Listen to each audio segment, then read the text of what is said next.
intervient après une réunion informelle qui s'était tenue aussi à Arles au début du mois de mars. Bien entendu, notre réunion a été très fortement marquée par la situation en Ukraine et a d'abord été l'occasion de préparer le Conseil européen qui se tient ici jeudi et vendredi de cette semaine. Ce Conseil européen sera consacré à la réponse à cette guerre qui se poursuit en Ukraine. D'abord en revenant sur l'ensemble des mesures décidées lors du sommet informel de Versailles les 10 et 11 mars dernier pour en tirer un premier bilan et avancer. Comme vous le savez, dans le sillage de ce sommet, de nouvelles sanctions ont été récemment décidées le 14 mars dernier, un quatrième paquet. Le soutien de l'Union européenne à l'Ukraine s'est renforcé, notamment sur le plan militaire, en mobilisant au total désormais 1 milliard d'euros par la voie de la Facilité européenne de paix, qui fut discutée par les ministres des Affaires étrangères et le représentant hier. Et une assistance financière sera également consacrée aux pays qui accueillent les réfugiés, à l'instar de la Moldavie. Il bénéficiera aussi d'un soutien opérationnel de Frontex. Vous le savez par ailleurs, nous renforçons la pression exercée sur tous les points sur la Russie et ce tour de table et cette discussion qui a eu lieu ce matin pour préparer le Conseil sur cette question a été l'occasion de rappeler 3 messages. D'abord, l'unité européenne nécessaire et extrêmement forte toujours. La solidarité que j'évoquais à travers ce renforcement du soutien à l'égard de l'Ukraine et cette fermeté la plus forte possible contre la Russie. Le Conseil européen des 24 et 25 mars marquera aussi une étape importante en matière de sécurité et de défense avec l'adoption, c'était une des priorités de cette présidence, de notre boussole stratégique qui prévoit des mesures très concrètes comme une capacité rapide d'intervention de 5000 hommes. Je crois que nous sommes dans un moment où plus que jamais notre autonomie stratégique, notre souveraineté européenne par ces questions de défense et de sécurité en particulier reste plus importante que jamais et nous avons besoin de ces avancées concrètes. 2 autres domaines ont été également évoqués dans notre discussion en matière là aussi de réduction de nos dépendances et d'affirmation de notre souveraineté sur le plan agroalimentaire. Cela fait partie des mandats confiés à Versailles à la Commission européenne et plus encore en matière énergétique qui fera l'objet cette dépendance énergétique et le renforcement de nos outils d'une discussion en cette fin de semaine lors du Conseil européen. Avec une dimension de court terme, comment renforcer nos outils pour faire face à des hausses de prix. C'est une discussion qui se poursuit en ce moment.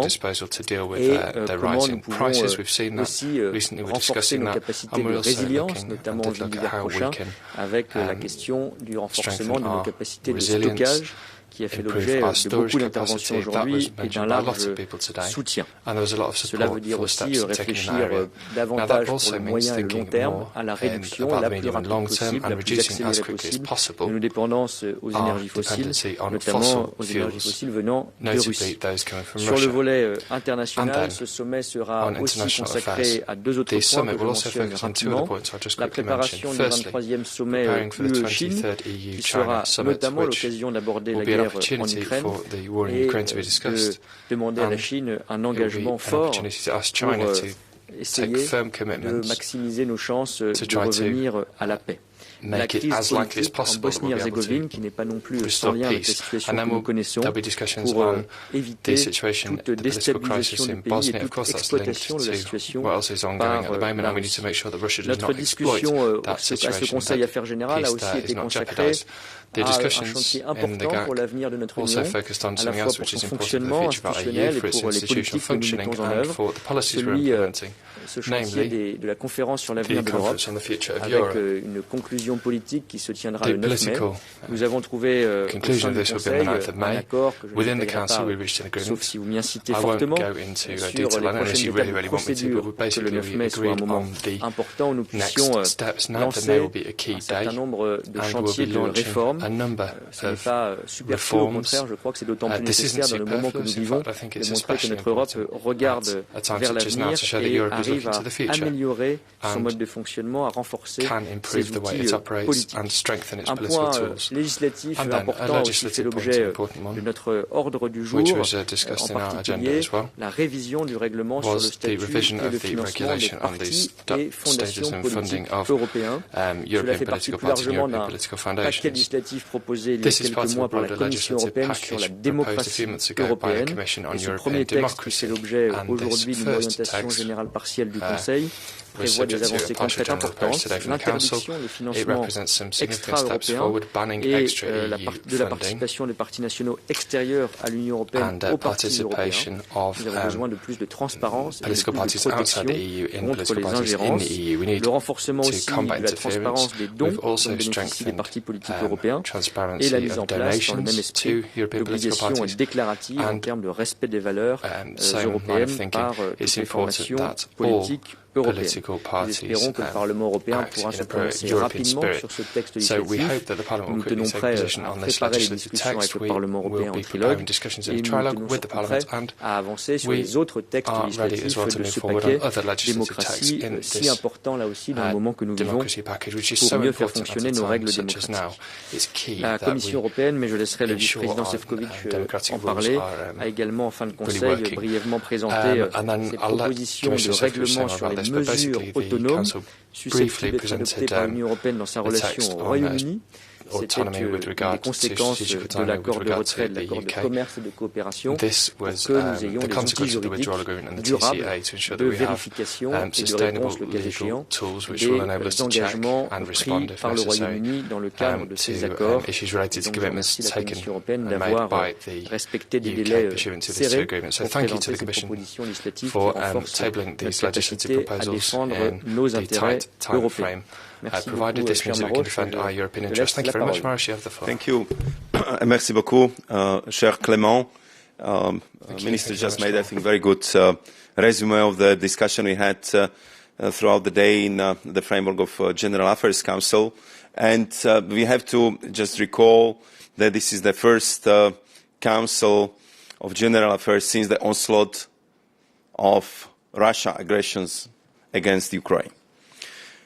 I would say that most importantly, today we prepared the discussion of our leaders at the European Council this week. And this would be indeed a strategic council given the current geopolitical context. We covered all issues related to the Russian war against Ukraine. And as you know, our response has been resolute, robust and rapid. And it is the result of the first-class cooperation and coordination within the EU and beyond. And today, I also have to reconfirm that the discussion was held in the same spirit of unity and solidarity. If you allow, I would focus on three main issues on which the Commission will tomorrow put forward additional input in the form of very important proposals. First, on EU support to those who are fleeing Ukraine. Second, on food security and the resilience of food system. And third, on energy security and high energy prices. This naturally framed ministers' interventions. Nearly 3.4 million people, overwhelmingly women and children, have already arrived in the European Union after fleeing Ukraine. Both the scales and speed of arrivals are unprecedented, with a child arriving in the EU every second on average. We are already mobilising all our EU tools to provide support to Member States with increased deployment of staff from Frontex, Europol and the EU Asylum Agency. And people across the EU, but especially in the bordering states of Poland, Slovakia, Hungary and Romania, are showing their utmost solidarity with the millions who have fled. Now we must ensure the right resources are in place to meet their needs. Our communication will lay out a number of actions to ensure access to education, jobs, healthcare and housing with a particular focus on children. We will also propose new flexibilities to help Member States make use of existing funds. For example, up to €10 billion can be used for support to displaced persons from REACT-EU. On food security, our communication will identify a number of measures, both new and existing, to tackle the challenges of food availability, food affordability, and the resilience of our food system. For example, with Ukraine being a major wheat exporter, we need to work closely with the countries most affected by supply disruptions to ensure any impact is negated as much as possible. And we must ensure the resilience of our food systems and an acceleration on the move to greater sustainability. On energy security and climate neutrality, we will look to cap electricity and gas prices and mitigate the increase in electricity prices for consumers. At the same time, we will take action to ensure high energy security for future winters. This will include a legislative proposal to ensure gas storages remain at an adequate level. As such storages are critical infrastructure, we will also introduce provisions to tackle ownership risks for gas infrastructure. These measures will help us adapt to new security reality in Europe, which represents a major shift in our strategic environment. But we will still need to build our resilience further by reducing strategic dependencies in other critical sectors, lest we inadvertently swap our reliance on Russian gas for a different commodity.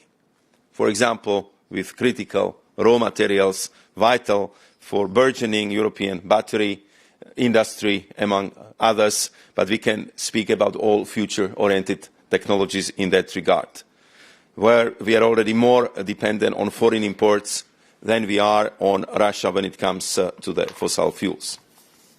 So it is crucial that we increase domestic production while we also be diversifying our external suppliers if it comes to the critical raw materials.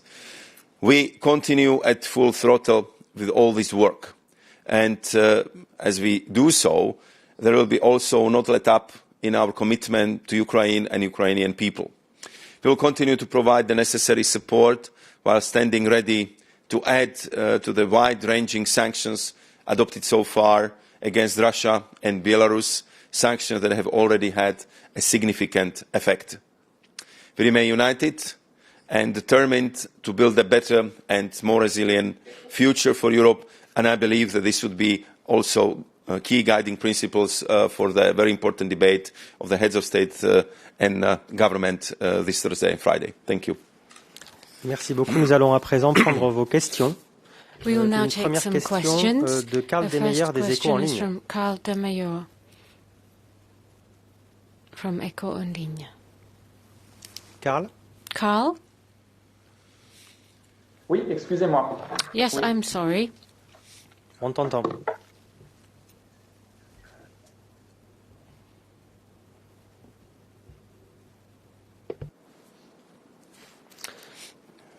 Bon, Carl a disparu, donc on va te reprendre Carl juste après. On va prendre maintenant une question d'Erisa, d'ABC News. Take ABC News, Erisa's question. On ne t'entend pas. Branche ton micro. Can you switch your mic on, please? Oui. Alors, bonjour, vous m'entendez? Yes, oui. Can you hear me? Merci beaucoup. J'ai deux questions en fait, sur la conférence sur le futur de l'Europe. Two questions on the conference on the future of Europe for the Commissioner. Obviously, this has been a wonderful process for injecting momentum into the democratic process, but it doesn't necessarily take into account the new order of things, the Russian threat on the European continent, because that has emerged at the end of the process, at the end of the conference. So how will the conference take into account this new element? There'll be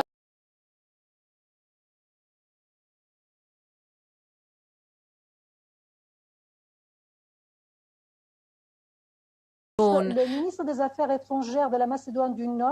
the foreign ministers of Northern Macedonia have said that they're very close with their Bulgarian counterparts to finding an agreement which would there perhaps allow the beginning of negotiations with North Macedonia and Albania. Could that happen under your presidency? Well, on the conference on the future of Europe, yes, things have changed, of course. Everyone knows that the invasion on the 24th of February changed the game. And of course, we know that we have to become stronger in security and defense. And of course, the process, as you've mentioned, was launched months ago now. But in the working groups, in the proposals coming from these citizens' panels, issues of security and defense are very present, even before people had become aware of the importance of these matters. So there'll be a plenary at the end of this week, and there are further two with citizens' representatives planned when we can take into account new elements and clearly the idea of strengthening security and defense policies will be all the more present in this last stage. And then, of course, there's the political and institutional process, which means that the three institutions, the Commission, the Parliament and the Council, the three co-presidents will have to, after the 9th of May, identify the priorities and how to follow up in budgetary or legislative terms. I think en effet, de mettre tout en haut de nos priorités ces questions de souveraineté. Vous me permettrez d'utiliser ce concept que la France a beaucoup porté, mais qui, je crois, aujourd'hui est assez répandu en matière de sécurité et de défense, mais aussi parce que nous voyons la lumière de la crise dans les domaines stratégiques. Nous avons vu parfois nos faiblesses, nos dépendances sont trop grandes. C'est vrai en matière agricole et agroalimentaire, même si nous avons des forces très importantes qu'il ne faut pas perdre, de production et d'export. En matière énergétique, ce sont des sujets que nous avons discutés aujourd'hui, qui sont peut-être des sujets moins directement connectés à la crise, mais qui sont très présents évidemment à la lumière aussi de cette crise et de cette guerre. Donc je ne crois pas que le drame que l'on vit aujourd'hui et que l'on voit aujourd'hui périme la conférence. Au contraire, sans doute dans la hiérarchie des priorités, dans la hiérarchie des urgences, cela mettra encore plus l'accent sur les questions de sécurité et de défense. Mais encore une fois, on l'a vu dans les panels français en particulier, les citoyens sont déjà très engagés sur ces priorités. Sur la question des négociations d'adhésion de Macédoine du Nord et de l'Albanie que vous évoquiez en particulier, il y a en effet des échos et des signaux positifs des discussions bilatérales qui ont lieu, qui ont encore lieu entre la Bulgarie et la Macédoine du Nord. Je m'étais rendu juste avant le début de la présidence française en Bulgarie, après l'installation du nouveau gouvernement. J'ai eu l'occasion d'échanger encore récemment avec les autorités bulgares, le Premier ministre Petkov. Il y a un engagement très sérieux de part et d'autre, à Skopje comme à Sofia, pour trouver une solution aux différends bilatéraux qui demeuraient. Je ne peux pas préjuger, mais je confirme ces signaux positifs. S'ils aboutissent dans les prochaines semaines, alors il appartiendra à la présidence d'enclencher les prochaines étapes. Nous le souhaitons, mais je ne peux pas vous dire aujourd'hui, ce ne serait pas suffisamment étayé que nous pourrons commencer les négociations d'adhésion. Je rappelle encore une fois qu'à l'unanimité, une fois que la nouvelle méthodologie d'élargissement, souhaitée notamment par la France, a été adoptée, tous les États membres avaient donné leur accord de principe, sauf la Bulgarie. Nous sommes en train de, j'espère, avancer et surmonter ce différend qui permettra ensuite de commencer un processus. Il est trop tôt pour définir un calendrier précis. Une question à présent de Virginie Malingre en salle pour Le Monde. Virginie Malingre from Le Monde. Ça marche? Oui. Bonjour. J'ai deux questions. Vous avez évoqué, vous avez dit que la Commission allait présenter un mécanisme pour caper les prix de l'électricité et du gaz. C'est quelque chose qui était demandé par plusieurs pays, notamment au sud de l'Europe, mais auquel étaient opposés d'autres comme l'Allemagne ou les Pays-Bas. Est-ce qu'aujourd'hui, à l'occasion du CAG, il y a eu un débat là-dessus et quelle en était la teneur? Et par ailleurs, est-ce que vous réfléchissez à un mécanisme d'achat en commun du gaz? Et est-ce que vous avez abordé dans le Conseil du jour la question de nouvelles sanctions et notamment éventuellement d'embargo sur le pétrole et ou le gaz. Russian. Thank you very much for these questions. What I can tell you today, it's a reflection of the debate we had this morning among the ministers, and also, I would say, a few takeaways which stem from the orientation debate we had yesterday with my colleagues within the college framework, because the proposal itself is being finalized and will be only adopted tomorrow in the college. But a few of the, I would say, general assessment with which we entered into the process of finalization of our proposal. Clearly, we in the Commission feel the same as the heads of states and government, that we have huge volatility on the energy market, and that because of the high gas prices, the overall impact on the energy prices is detrimental from the point of view of energy poverty, detrimental from the point of view of competitiveness of the European industry, and that we have to find the best possible solutions to resolve this.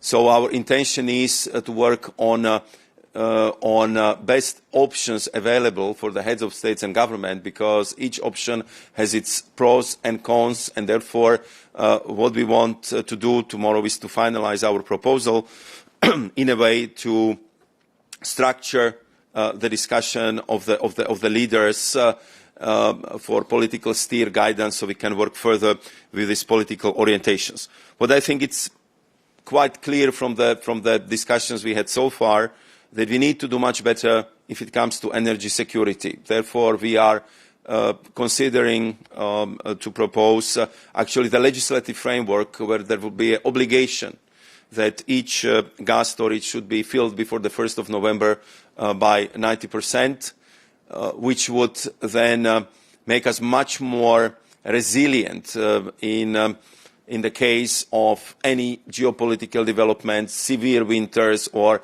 any kind of problems which we might entail. And we definitely want to work towards that solution, because the fact that our gas storage has been fulfilled with the lowest level since many years brought us to the big difficulties in January, where we've been kind of scrambling for the additional gas for the European consumption throughout December and January.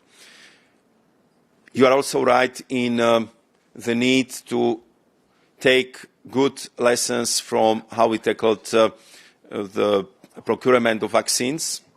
I think that there is also support for common purchase of gas among the member states. So I expect that this would be the approach which would be also endorsed by the head of state and government, because Europe should definitely use better its enormous weight, the scale of our European economy, if it comes to the negotiating of the energy prices, negotiating the supplies of gas to the EU. Of course, for that, we need to be much better in assessing how much gas do we need as a EU, for how long. We have to finalize build-up of our energy infrastructure, and therefore we are setting up already now the special task force, which would be in close contact with the member states, but of course with the key energy stakeholders to make sure that we can come up with very clear demands, clear position on what we would like to see as a result of this eventual common purchase of gas for our member states, because we should cooperate, coordinate, and not compete with each other among the member states if it comes for the supply of gas from the global markets.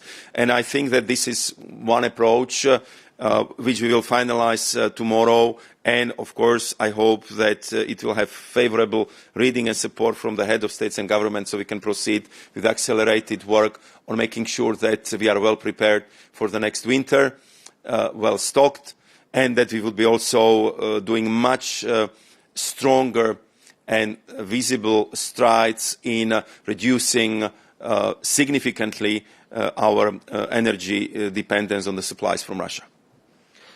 Une question après. Oui, vas-y.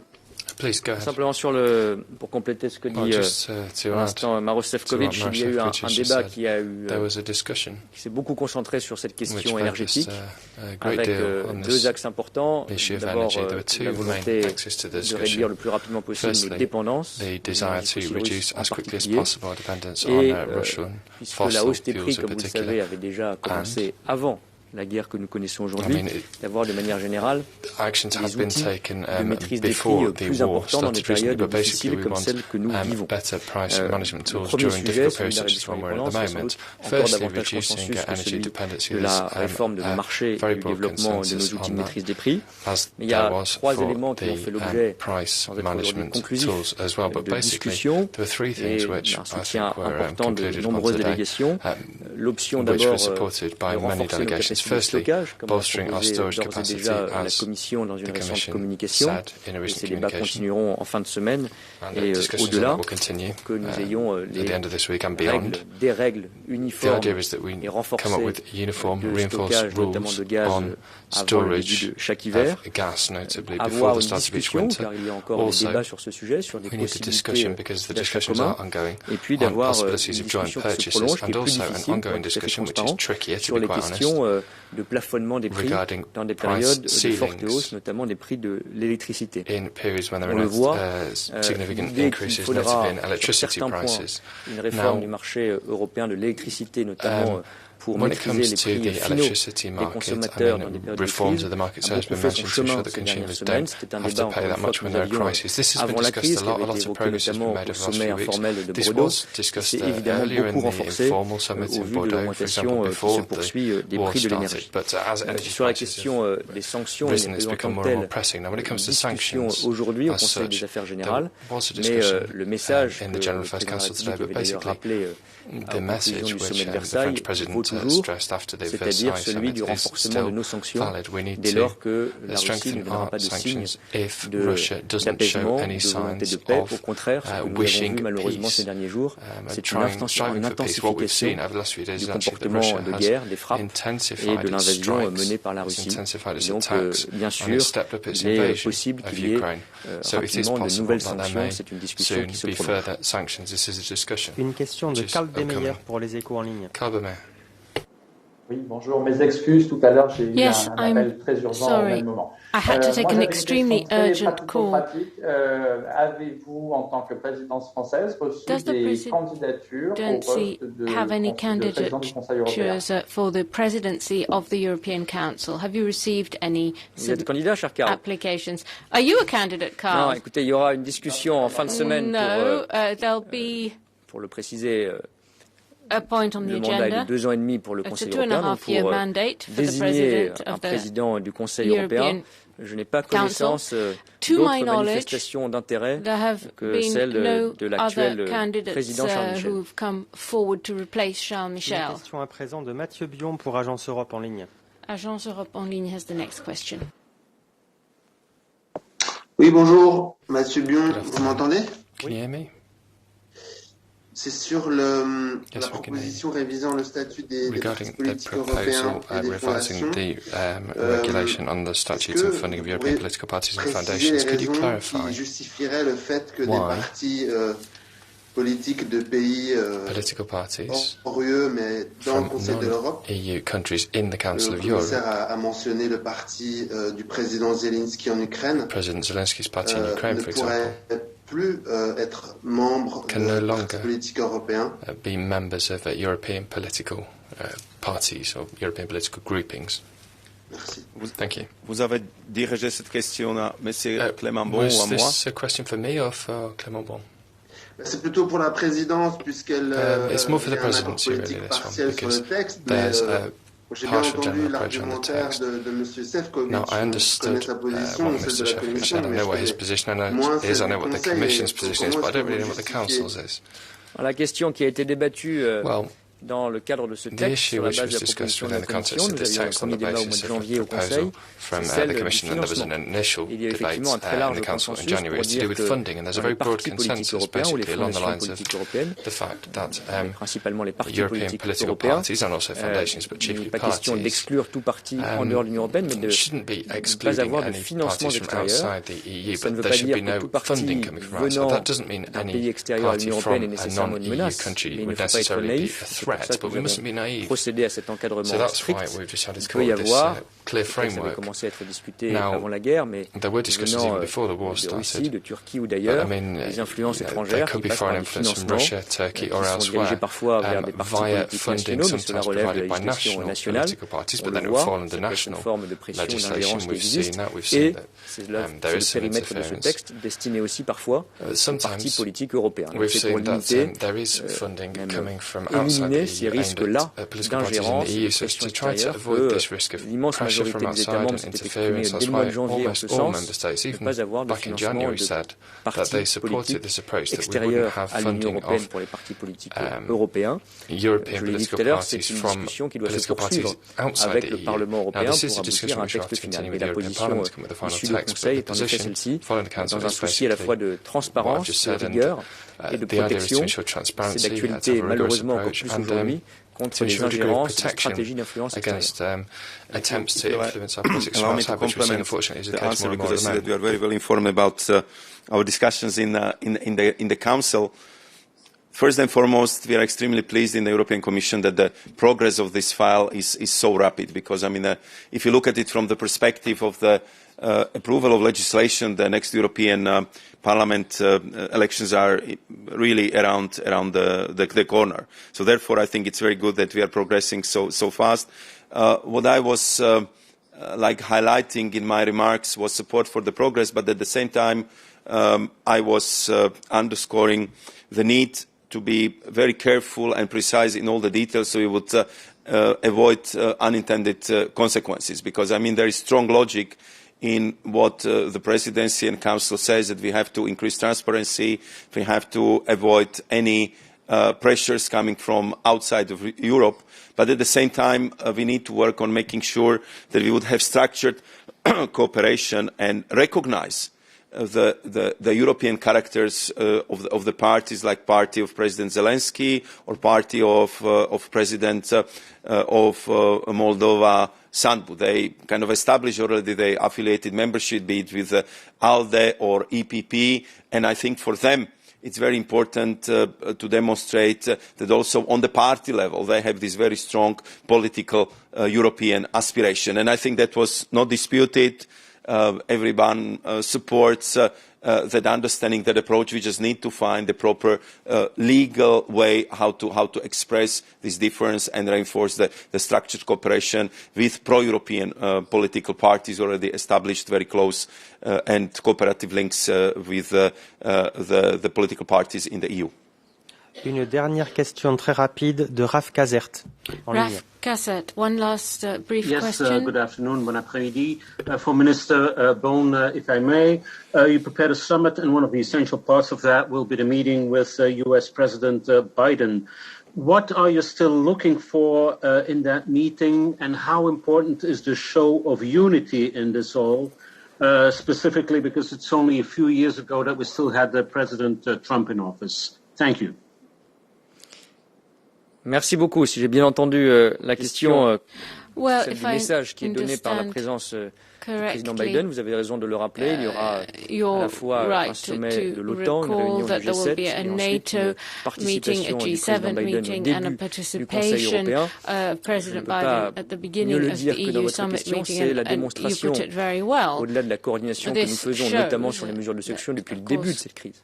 Et depuis le début de cette guerre, encore il y a quelques jours, dans différents formats, dont le G7, encore avec des échanges téléphoniques hier entre entre plusieurs chefs d'État et de gouvernement occidentaux, de démontrer, de montrer ce message d'unité, cette image d'unité, et d'avoir des discussions sur l'ensemble des aspects de cette crise. Le message d'unité que j'indiquais, la solidarité avec l'Ukraine, ses modalités, comment la renforcer, et la pression et les sanctions exercées contre la Russie. Il était important que ces trois formats de discussion, de nature différente évidemment, se coordonnent, s'articulent et démontrent la parfaite unité, la parfaite continuité entre les membres de l'Union européenne, ceux qui sont membres de l'OTAN et nos partenaires transatlantiques. Few impressions I brought back from United States, which I visited the last week. I had extensive meetings at the State Department, in the White House, at the Department of Energy. And I would say that the whole U.S. administration was already geared up for the preparation of the visit of President Biden to Europe. And I have to say that I'm visiting U.S. regularly for already quite some time. I never hear so much appreciation, praise for the close cooperation, for the strong transatlantic bonds, which by all my interlocutors been described as a best in a decade, because this crisis really brought us even more together. Strong interest in the close cooperation and coordination on sanctions against Russia, but also on the key arguments which should be passed to China, and there we would have very good occasion on the EU-China summit on the 1st of April, but also on working with our international partners, be it in Africa and Latin America, to simply consolidate the support for Ukraine, for democracy, and for a very clear position where we have to fight against aggression, against war, and against any attempt of territorial annexations, as we see right now to be committed by Russia. So I think that in that context, the visit of President Biden in Europe is of paramount importance, because this is further cementing our cooperation, and I think it's really a reflection of our excellent cooperation in this particular situation. And I think it's a really open new chapter of transatlantic cooperation in other sphere and in depth, which was not imaginable just a couple of weeks ago. Merci à toutes et tous. Thank you very much, everyone. Thank you.